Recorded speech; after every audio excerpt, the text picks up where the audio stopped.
siang teman-teman kelas 12.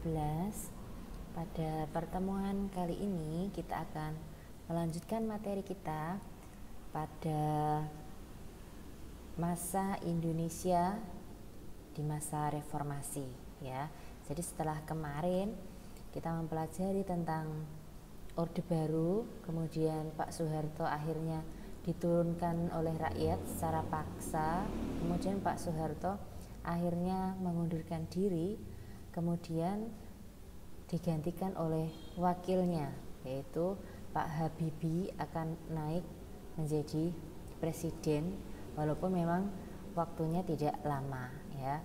Nah, itu disebut sebagai masa reformasi di Indonesia ya. Jadi semacam pembaharuan sistem pemerintahan yang ada di Indonesia. Nah, seperti yang sudah Ibu sharekan di video minggu lalu, kalau kalian memperhatikan ada beberapa yang akan kita pelajari di masa reformasi, yaitu dari bidang politik, ekonomi, kemudian sosial, pendidikannya seperti apa, dibagi menjadi masing-masing presiden yang pernah menjabat pada masa reformasi. Ada tentu saja yang pertama dari Pak Habibie, setelah itu ada Pak Gus Dur atau Abdurrahman Wahid, habis itu ada Ibu Mega, terus SBY selama 2 periode. Nah, itu yang akan kita pelajari. Nah, langsung saja kita akan melihat bagaimana sih lahirnya zaman reformasi. Kalian bisa perhatikan di sini ketika akhir Orde Baru itu terjadi banyak sekali peristiwa kerusuhan di Indonesia di berbagai kota yang terjadi pada tanggal 12 Mei 98 ya. Jadi kalau kita mendengar kata tahun 98 itu khas dengan zaman reformasi. Nah, akhirnya Pak Soeharto mengundurkan diri secara resmi itu tanggal 21 Mei ya. Jadi beberapa hari setelah peristiwa kerusuhan. Setelah itu mengundurkan diri dan menyerahkan jabatannya itu kepada wakilnya, yaitu Pak Habibie yang menjadi presiden ketiga ya. Nah, seharusnya kalau Pak Soeharto waktu itu tidak menjabat selama 32 tahun kurang lebihnya itu ya, itu kita sudah punya ya presiden cukup banyak ya, maksudnya presiden kesekian gitu, tapi ini baru menjadi presiden ketiga. Kemudian 7 Juni 99 itu terjadi pemilihan umum yang nanti pemilunya itu adalah hasil dari programnya Pak Habibie, dan ternyata pemilunya ini berjalan dengan lancar dan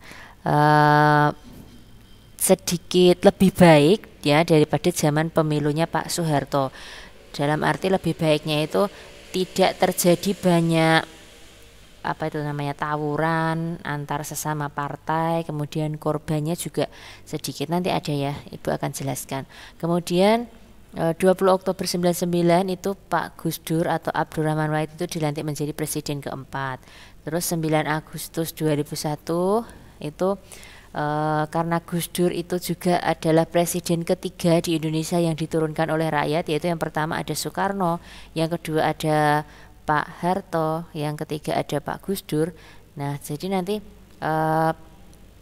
secara otomatis juga wakilnya akan menjadi presiden, yaitu Ibu Megawati yang menjadi presiden pertama wanita di Indonesia yang kelima. Kemudian Pak SBY menjadi presiden ke-6 pada 20 Oktober 2004. Nah, Pak SBY ini menjabatnya selama 2 periode ya. 2004 itu Ibu waktu itu masih kelas berapa, 2 SMP ya kalau nggak salah ya. Nah, di sini terjadi pemilu yang pertama kali presiden itu dipilih oleh rakyat sendiri secara langsung, karena sebelum-sebelumnya presiden tidak dipilih oleh rakyat, jadi ada perwakilan di gedung MPR DPR sana. Nah, kalau Pak SBY ini yang menandai presiden pertama yang dipilih oleh rakyat secara langsung. Oke, sekarang kita akan masuk ke pemerintahan presiden setelah Orde Baru, yaitu Pak Habibie. Baharudin Yusuf Habibie ya panjangnya. Kalau selama ini kita hanya mengenal B.J. Habibie. B.J. itu Baharudin Yusuf Habibie. Pak Habibie ini adalah lahir di Parepare ya. Jadi kalau kalian pernah menonton film Habibie Ainun atau Rudy Habibie, nah itu bagus ya. Itu ada kisahnya dan memang seperti itulah perjalanan hidup dari Pak Habibie. Dari kisah perjuangannya kuliah di Jerman, kemudian percintaannya, ya itu memang seperti itu. Pemerintahannya berlangsung dari 21 Mei 98 sampai 20 Oktober 99. Jadi hanya sebentar sekali. Kenapa ya? Karena memang waktunya itu sisa dari waktu Pak Soeharto selama menjabat menjadi presiden. Nah setelah waktunya habis, waktu itu 5 tahun, ya sudah, akhirnya Pak Habibie ya berarti harus turun dari jabatannya. Hanya yang menjadi khasnya dari Pak Habibie ini, Pak Habibie tidak mau mencalonkan diri lagi. Mungkin saja kalau Pak Habibie ini mencalonkan diri jadi presiden lagi, mungkin bisa saja terpilih. Tetapi Pak Habibie memilih untuk tidak mencalonkan diri lagi karena merasa bahwa pemerintahannya yang hanya singkat itu tidak atau belum memuaskan rakyat, dan Pak Habibie masih dianggap oleh masyarakat Indonesia zaman reformasi itu sebagai antek-antek dari Orde Baru. Jadi Pak Habibie lebih baik tidak mencalonkan diri lagi sebagai presiden. Itu yang menjadi pemikiran Pak Habibie. Kemudian nama kabinet ya, jadi setiap presiden yang menjabat di Indonesia itu selalu mempunyai nama kabinet mereka sendiri-sendiri ya. Kalau zamannya Pak Soeharto itu namanya kabinet pembangunan ya. Karena Pak Soeharto nama lainnya sebutannya adalah Bapak Pembangunan ya, karena memang zaman Orde Baru itu Pak Soeharto banyak sekali membangun infrastruktur, terutama waktu itu adalah sekolah, gedung sekolah ya. Salah satu peninggalannya itu yang sempat sudah Ibu jelaskan di semester lalu itu adalah SD Inpres atau Instruksi Presiden. Nah, itu adalah hasil pembangunan dari Pak Soeharto. Selain pembangunan lain, jalan raya, fasilitas-fasilitas yang lain, tapi memang hanya terpusat di Pulau Jawa waktu itu ya. Nah, kemudian zamannya Pak Habibie ini nama kabinetnya Kabinet Reformasi Pembangunan. Kenapa disebut Kabinet Reformasi Pembangunan? Karena Pak Habibie hanya ingin memberikan perbedaan bahwa zamannya sekarang itu sudah zaman reformasi, sehingga kata pembangunannya masih dipakai dan ditambahkan reformasi, jadi reformasi pembangunan. Nah Pak Habibie ini ketika menjabat itu istilahkan Pak Habibie itu menerima kekuasaan, menerima jabatannya sebagai presiden itu di tengah konflik yang sangat luar biasa, banyak sekali masalah yang ditinggalkan oleh Pak Soeharto. Jadi masalahnya itu banyak sekali dan itu menjadi beban yang sangat luar biasa bagi Pak Habibie, yaitu ada masalah masa depan reformasi, tuntutan-tuntutan rakyat itu ya yang menjadi agenda reformasi itu. Kemudian masa depan ABRI, kenapa maksudnya, yaitu dui fungsi ABRI yang pernah Ibu jelaskan di Orde Baru.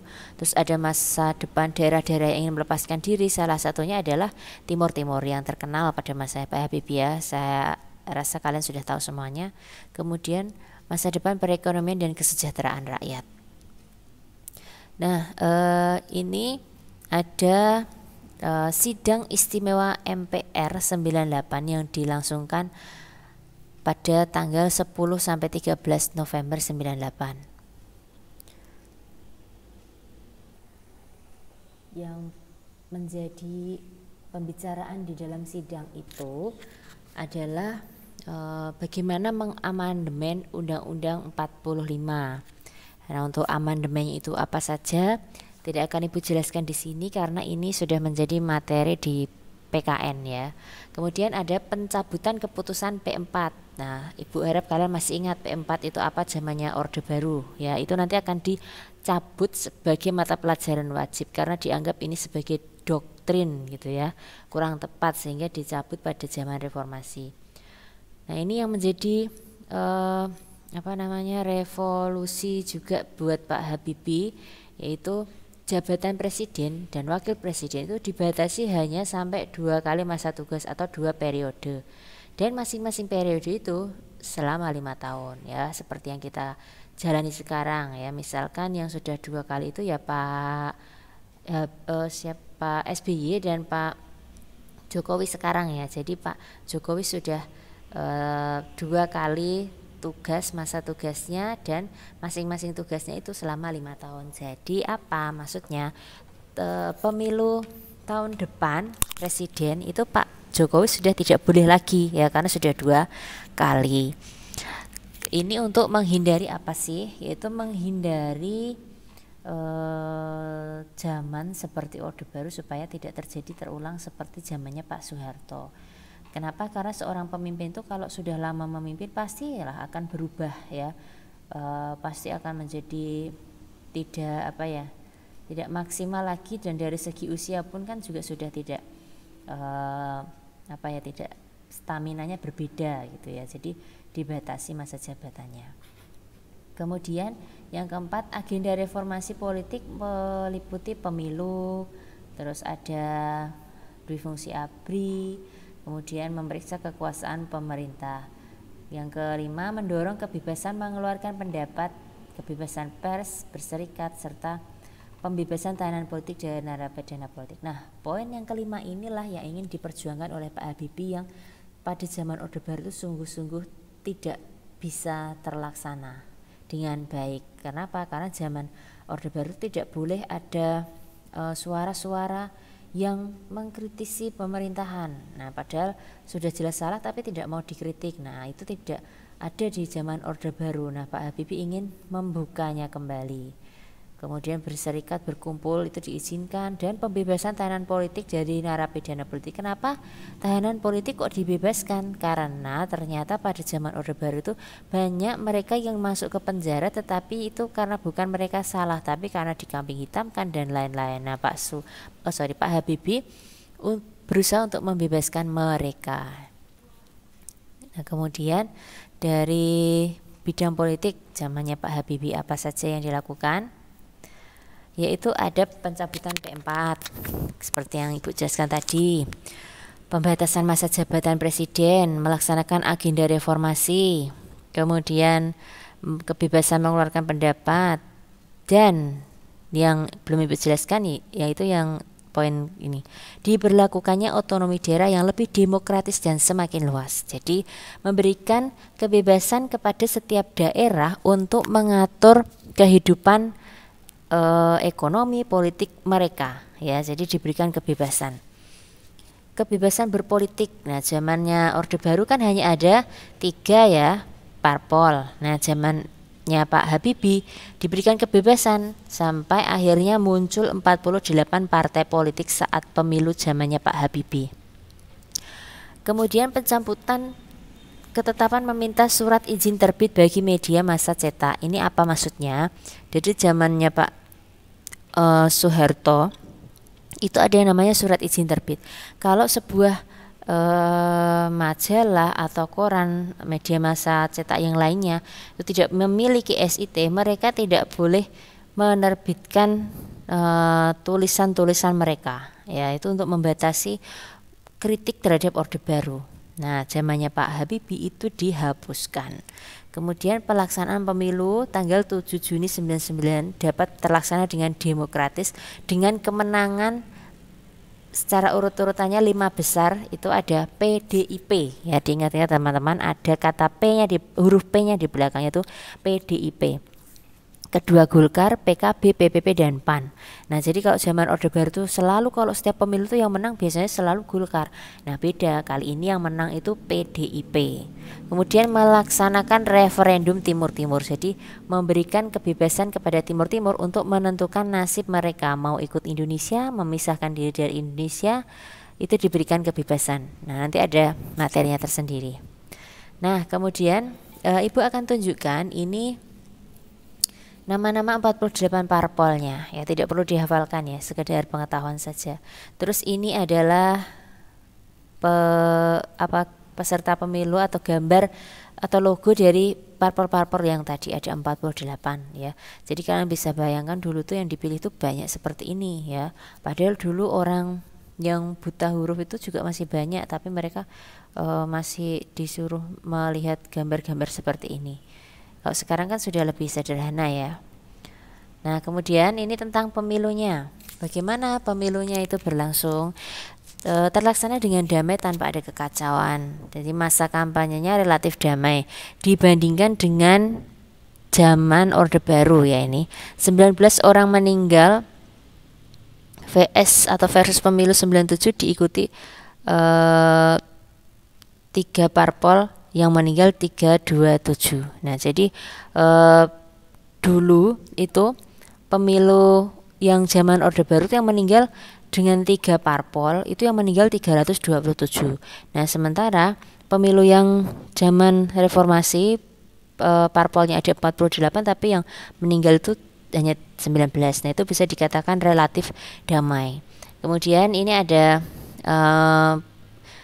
daftar perolehan kursi di DPR ya dari masing-masing parpol ya. Ini ada 153 dan seterusnya.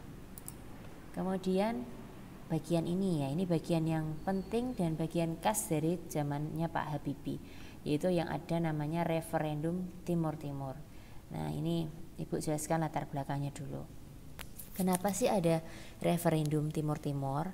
Jadi zaman Orde Baru itu kan pernah Ibu jelaskan ya, bahwa Timur Timur itu dulu adalah bekas jajahan Portugis. Kemudian mereka masuk ke Indonesia zamannya Orde Baru, tetapi ternyata pada zaman Orde Baru itu mereka merasa tidak puas karena mendapat ada semacam sakit hati tersendiri pada zaman Orde Baru. Terus akhirnya mereka takut gitu ya, zaman Orde Baru mereka tetap bungkam, ya sudahlah, akhirnya mereka pecah ketika zaman reformasi, zaman pemimpinnya bukan Pak Soeharto lagi. Mereka menginginkan untuk lepas dari Indonesia ya. Jadi tidak semua warga Timur Timur tuh dulu tuh zamannya Pak Soeharto itu ingin bergabung ke Indonesia. Jadi sebagian memang ingin, tapi sebagian juga mereka tidak ingin. Nah, kemudian di dalam forum internasional itu Indonesia kurang mendapatkan dukungan dari internasional mengenai masalah penyatuan Timur Timur. Nah, kemudian proses referendumnya itu bagaimana? Menyelesaikan masalah Timur Timur dengan cara yang dapat diterima oleh dunia internasional, yaitu dengan cara apa yang bisa diterima itu? Dengan jajak pendapat atau voting istilah sekarang ya. Dan akhirnya dari voting itu lebih banyak yang menolak untuk bergabung ke Indonesia, dan akhirnya ya sudah, Pak Habibie karena sudah berjanji seperti itu ya akhirnya Timur Timur dilepaskan dari Indonesia ya. Tapi ini menjadi dilema bagi Pak Habibie pada waktu itu, karena di satu sisi Pak Habibie itu ingin menunjukkan bahwa dia itu benar-benar melaksanakan yang namanya reformasi ya, jadi memberikan kebebasan. Tapi di sisi lain Pak Habibie itu merasa gagal karena seharusnya menjadi seorang presiden, Pak Habibie harus bisa mempertahankan sekecil apapun wilayah yang ada di Indonesia.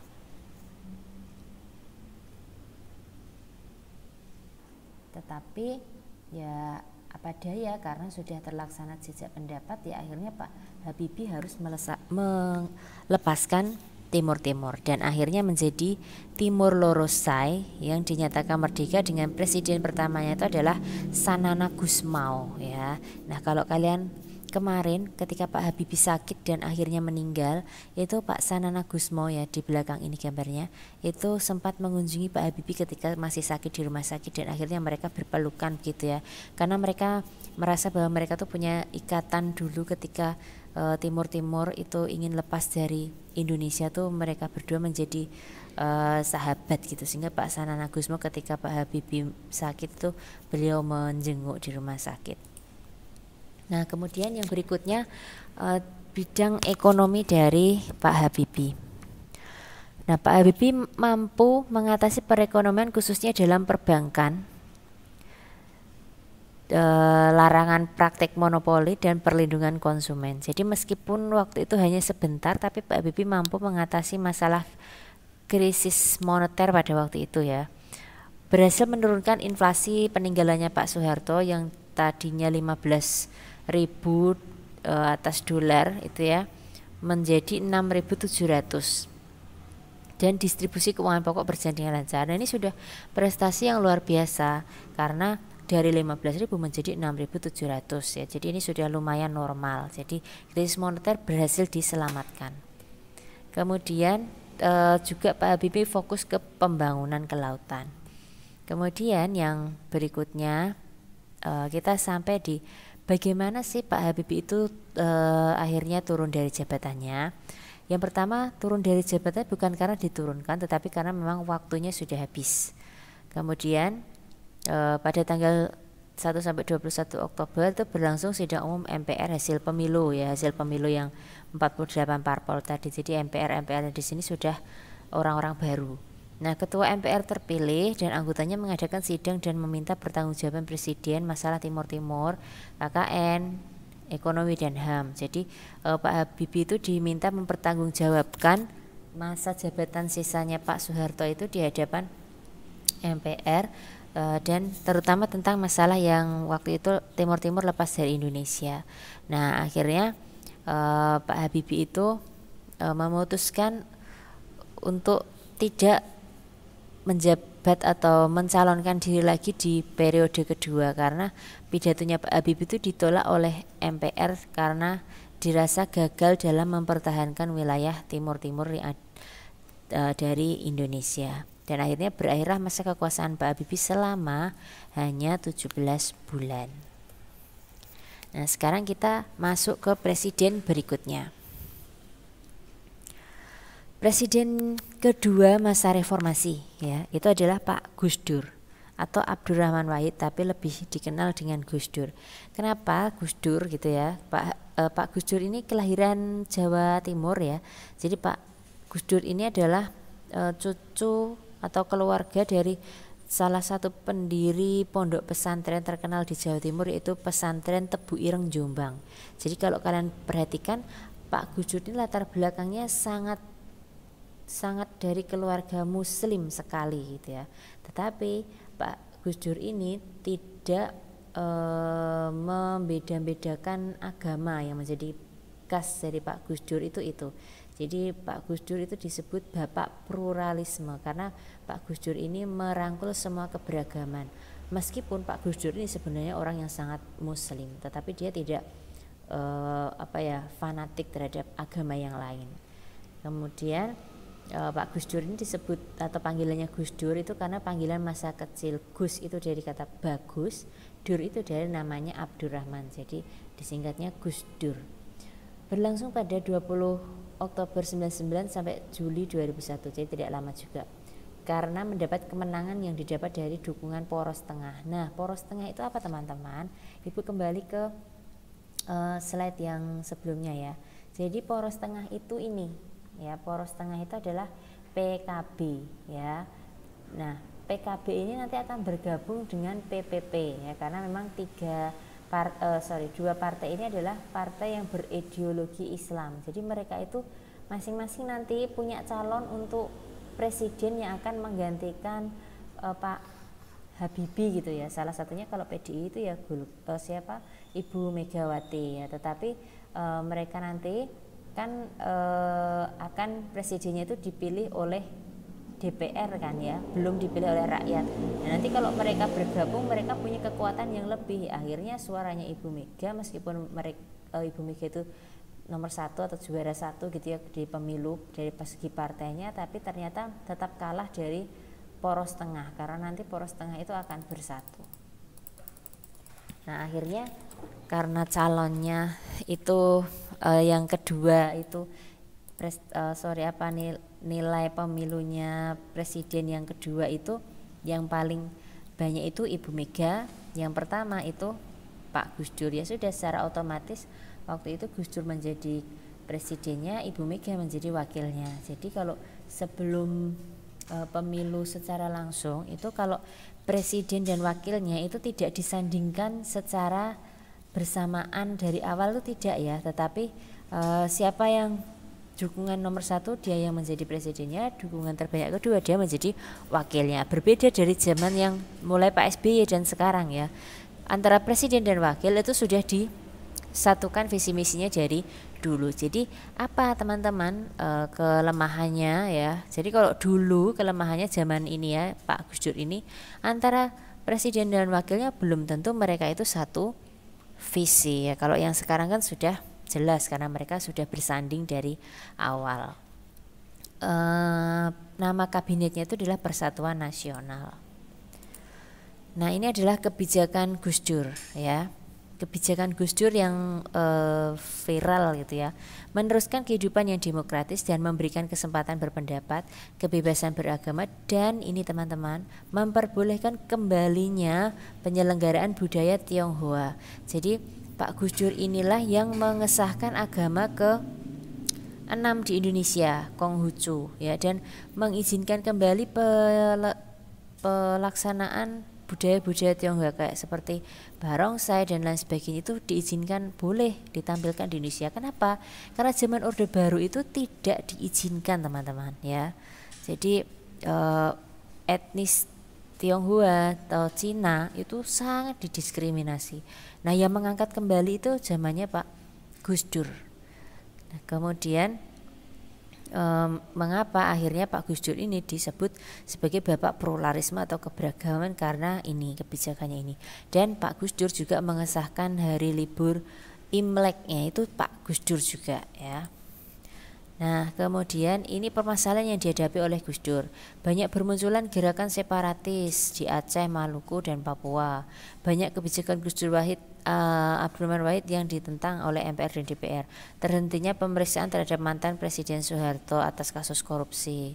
Dan akhirnya tanggal 29 Januari 2001 ribuan demonstran berkumpul di gedung MPR menuntut turunnya Presiden Abdurrahman Wahid. Nah di sisi lain memang Pak Abdurrahman Wahid ini baik, tapi di sisi lain banyak juga kontroversi yang terjadi karena ya memang tidak ada sempurna ya sebagai seorang pemimpin. Nah kemudian apa yang menyebabkan Gus Dur itu diturunkan dari jabatannya? Memang ini sangat kontroversial, yaitu yang pertama, Gus Dur ini baru gagasan ya, wacana gitu ya teman-teman, gagasan pencabutan larangan komunisme. Jadi Pak Gus Dur ini ingin mencabut larangan komunisme, jadi komunis boleh diizinkan di Indonesia. Nah itu gagasannya. Kemudian yang kedua, Indonesia itu ingin membuka hubungan dagang dengan Israel. Nah ini juga menjadi masalah. Kenapa kebijakan yang membangun hubungan dagang dengan Israel itu dianggap kontroversial? Karena mayoritas penduduk agama di Indonesia itu beragama Islam ya. Kemudian Israel itu adalah musuh bebuyutannya orang Palestina. Nah, yang menjadi tidak disetujui itu adalah seharusnya bangsa Indonesia itu membantu Palestina, bukan malah bekerja sama dengan Israel. Padahal yang dimaksud Pak Gus Dur itu adalah hubungan kerjasama ekonomi, bukan hubungan untuk membantu perang mereka itu tidak. Tetapi ya sudah, akhirnya ini dianggap kontroversial seperti itu ya. Kemudian hubungan antara Gus Dur dan menteri-menterinya itu kurang harmonis. Jadi sering Gus Dur itu mengadakan reshuffle tanpa kejelasan. Kemudian dilakukan sidang MPR dan mengangkat Megawati pada tanggal 2 Juli karena Gus Dur sudah dianggap menyimpang dari haluan negara. Yang berikutnya adalah era kepemimpinan Ibu Megawati, Presiden wanita pertama di Indonesia. Berlangsung pada 23 Juli sampai dengan 2004 ya. Karena 2004 nanti kita sudah pemilihan zamannya Pak SBY. Membentuk kabinet namanya adalah Kabinet Gotong Royong. Nah, zamannya zamannya Ibu Mega itu yang menjadi titik utama fokusnya itu adalah meningkatkan kerukunan antar elemen bangsa dan menjaga persatuan dan kesatuan. Nah, kenapa? Karena di masa ini itu ada peristiwa bom Bali. Jadi cobaannya zamannya Ibu Mega itu adalah terorisme pertama yang masuk ke Indonesia yang besar sekali, yang korbannya sangat banyak, itu peristiwa bom Bali yang menewaskan begitu banyak orang. Indonesia maupun luar Indonesia. Jadi dalam hal keamanan yang paling diutamakan Ibu Mega waktu itu. Membangun tatanan politik yang baru, dikeluarkannya Undang-Undang Pemilu dan menjaga keutuhan NKRI. Nah, reformasi bidang hukum dan pemerintahan, yaitu yang pertama melakukan amandemen Undang-Undang 1945. Perubahan tata cara pemilihan presiden. Jadi siapa sih teman-teman yang mengubah tata cara pemilihan presiden yang tadinya hanya diwakilkan suara kita oleh MPR dan DPR terus akhirnya dipilih secara langsung oleh rakyat? Itu adalah kebijakannya Ibu Mega. Dipilih secara langsung oleh rakyat pada pemilu 2004. Ingat-ingat ya. Pembentukan Mahkamah Konstitusi, MK, itu juga Ibu Mega. Dikeluarkannya Undang-Undang Pers dan Undang-Undang Penyiaran dan pembentukan KPK. Jadi teman-teman diingat-ingat ya, ada reformasi yang dibuat Ibu Megawati yang baik gitu ya, dan berlangsung sampai sekarang, yaitu ini pemilu rakyat, Mahkamah Konstitusi, dan KPK yang sampai saat ini juga masih ada meskipun KPK-nya sering bermasalah. Kemudian reformasi bidang ekonomi. Ini awal pemerintahan, kemudian akhir pemerintahan, dibedakan menjadi dua ya. Ada yang baik ya, ada yang buruk juga.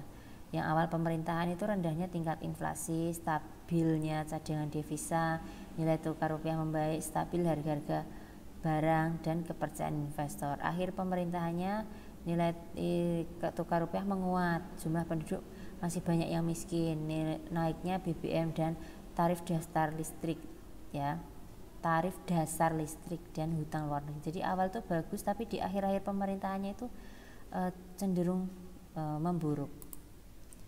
Kemudian ini masalah disintegrasi dan kedaulatan wilayah, ini juga dihadapi oleh Ibu Mega, yaitu tidak meratanya pembagian hasil sumber daya alam di Nangro, Aceh, Darussalam dan Papua terutama, dan mereka ingin melepaskan diri dari Indonesia.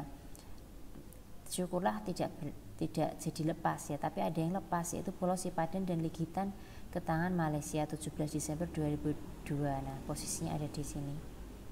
Menunjukkan lemahnya diplomasi luar negeri Indonesia setelah lepasnya Timur Timur. Nah, ini apa maksudnya?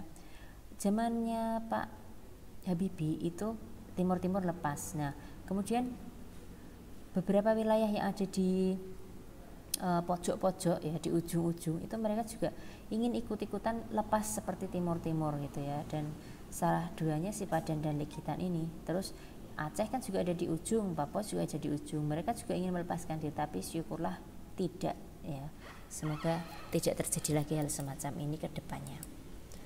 Nah, kemudian ada desentralisasi politik dan keuangan.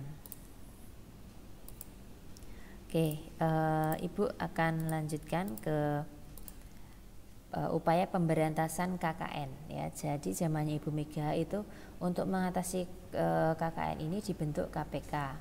Kemudian pelaksanaan pemilu. Jadi 5 April 2004 itu dilaksanakan pemilu secara langsung yang dipilih oleh rakyat yang diikuti oleh 24 partai politik ya. Dan waktu itu presidennya yang menjabat, calonnya ada 5 ya. Ada 5 itu, ini kalian bisa lihat gambarnya di sini. Ibu Mega nomor 2, terus ini ada Amin Rais ya, terus di sini ada Pak SBY dan Yusuf Kala ya. Nah, harus akhirnya yang posisi terkuat nomor 4, dan akhirnya Pak SBY terpilih menjadi presiden pertama pilihan rakyat ya. Ini khas sekali. Nah, sekarang kita masuk ke pemerintahnya Pak SBY. Pak SBY waktu itu zamannya masih ya muda lah ya. Jadi katanya waktu itu banyak sekali ibu-ibu yang memilih Pak SBY ini. Dilantik 20 Oktober 2004 dengan nama Kabinet Indonesia Bersatu. Untuk membangun komunikasi dengan masyarakat yang sudah mulai menggunakan media sosial, menyelesaikan masalah kemiskinan dan pengangguran. Nah, jadi Pak SBY ini sudah presiden yang kekinian gitu ya. Waktu itu Pak SBY itu sudah menggunakan sosmed untuk komunikasi dengan rakyat, yaitu Twitter ya. SBY punya Twitter yang sampai sekarang juga masih eksis. Kemudian meningkatkan kesejahteraan masyarakat dengan cara apa saja, yaitu ini ada dana BOS sampai sekarang masih ada yang diberikan ke sekolah-sekolah, dan kalau zaman dulu seperti ini ASKES ya, kalau sekarang mungkin sudah tergantikan dengan BPJS itu ya. Kemudian meningkatkan tunjangan pendidikan, ada ASKI, meningkatkan sektor pengembangan usaha kecil menengah, meningkatkan kesejahteraan PNS, kesejahteraan buruh, supremasi hukum, bantuan langsung tunai. Nah ini ya teman-teman, ini khasnya Pak SBY. Jadi ada BLT ya, ini yang diterimakan kepada mereka yang kurang mampu setiap berapa bulan sekali gitu ya, mereka mendapatkan uang tunai. Terus ada subsidi BBM, nah itu sampai sekarang juga masih ada, itu yang membuat adalah Pak SBY. Kemudian pemberantasan korupsi melalui KPK. Nah Ibu akan tegaskan dulu ya, jadi setiap presiden itu pasti mereka tuh membuat sebuah kebijakan yang khas gitu ya. Jadi mereka punya ciri khas masing-masing dan itu baik gitu ya. Dan kalau kebijakan itu baik, biasanya akan diteruskan oleh presiden yang berikutnya.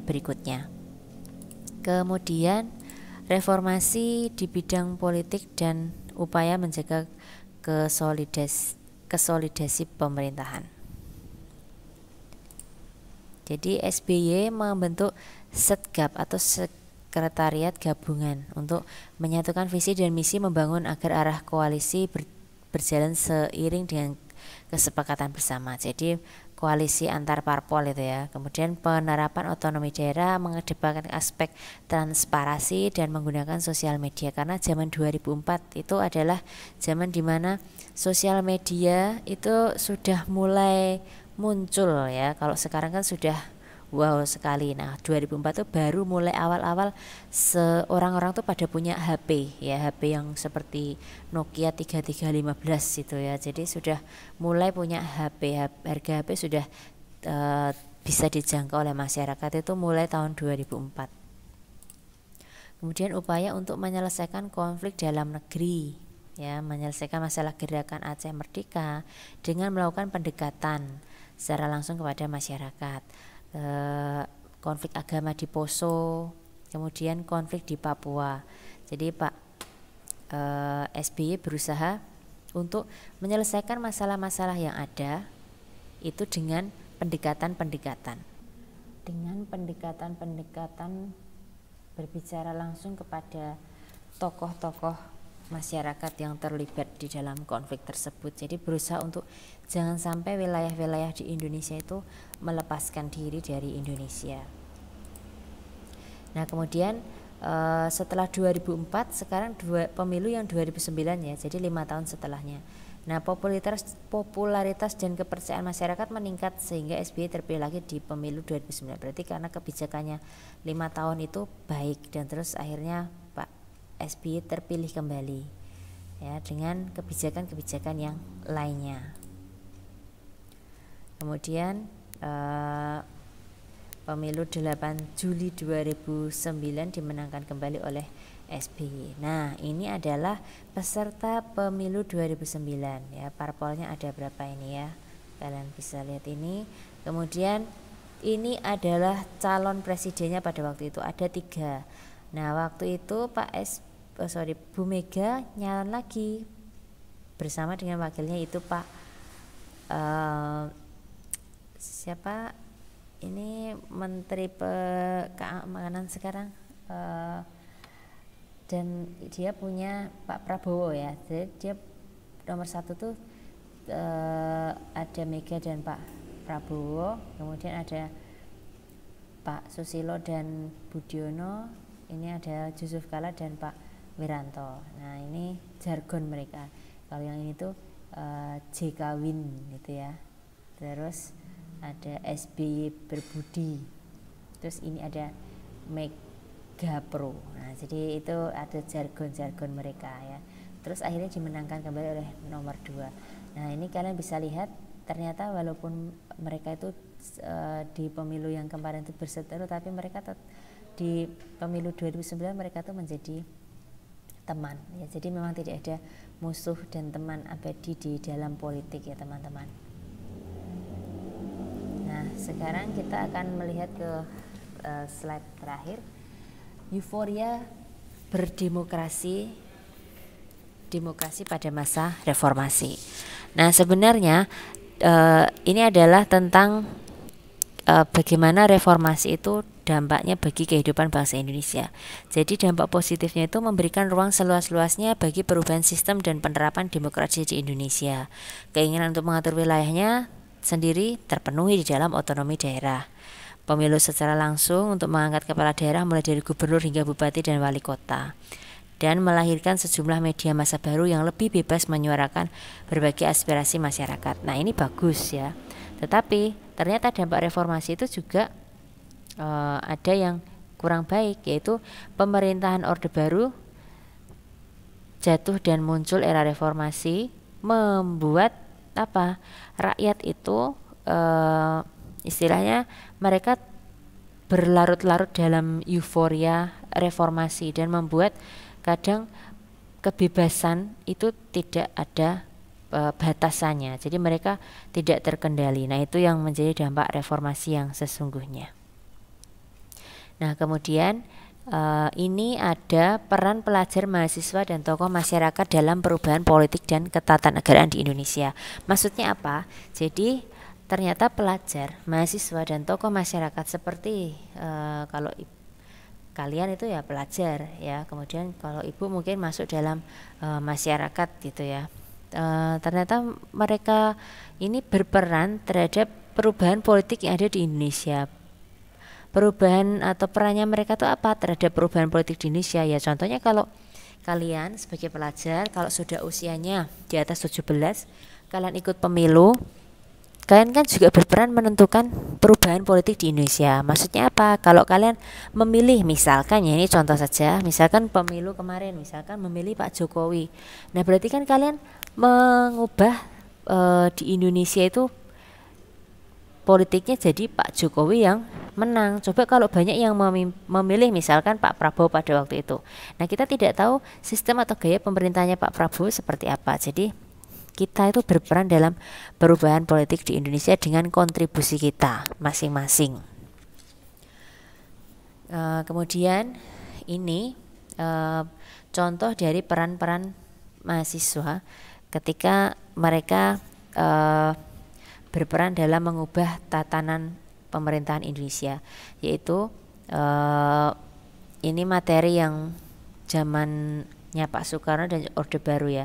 Nah, mahasiswa itu berhasil menurunkan Pak Soekarno loh ya pada waktu itu. Kemudian mahasiswa juga berhasil menurunkan Pak Soeharto, dan juga mahasiswa berhasil menurunkan Abdurrahman Wahid ya. Jadi ternyata kekuatan utama bangsa kita itu adalah di masyarakat atau kita ya. Kalau kita tidak menginginkan dan kita bersatu padu, dan kalau memang dirasa kebijakan yang mereka buat itu tidak baik, kita bisa menggulingkan pemerintahan mereka, tentu saja dengan proses dan bukti-bukti yang ada. Oke teman-teman, materi kita di awal semester sampai di sini cukup panjang dan Ibu harap bisa memahaminya. Jadi kalau kalian ada pertanyaan bisa disampaikan kepada Ibu. Terima kasih.